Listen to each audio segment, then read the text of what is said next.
Hi all, in this video we will see how we actually ended up with the keyboard design we currently have in the GroovixBox. Found out the best option is this silicon keyboard matrix that you are seeing currently.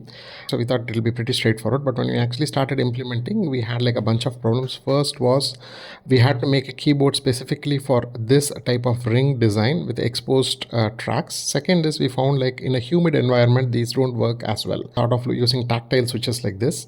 The challenge with tactile switches is the same. It like did not actually have the ability for us to make it come out of the enclosure, and the keycaps were not very good and things like that. So finally we settled on the standard cherry keys.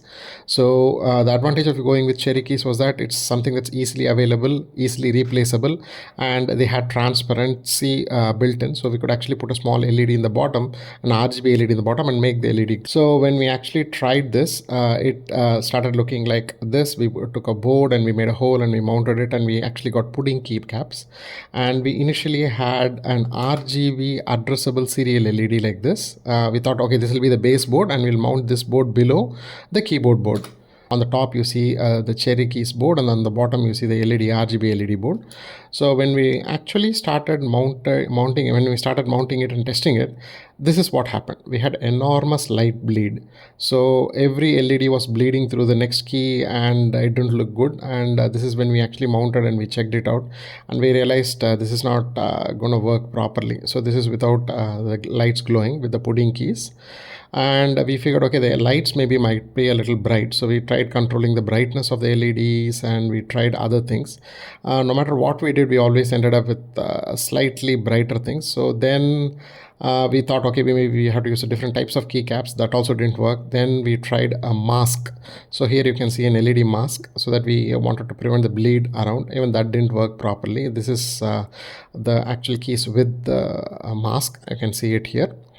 Then we thought, okay, this is not the way to go. Let's go with a completely different design. So that's when we actually thought we will mount the LEDs next to the keys instead of below the keys, next to the keys. So we came up with a sort of a small board with all the LEDs mounted on that. Here you can see that we are actually mounting individual LED strips onto the light pipes in the actual front panel of the enclosure. So this way we figured, okay, this will look a little better because we have a complete separate control. So the light pipe is nothing but a 2 mm transparent acrylic mounted inside the 5 mm acrylic front panel. And here you can see how it looks from the front panel. It looked pretty decent from the front side. Here you can see the whole panel. So the front panel looked relatively better compared to the earlier systems. So then we basically mounted the LEDs onto the back panel, back side of the front panel like this. And then we placed the keyboard keys PCB on top of it like this. And this allowed us to have the keys aligned with the LEDs to look something like this. So this is basically the 2 shift keys which don't have LEDs.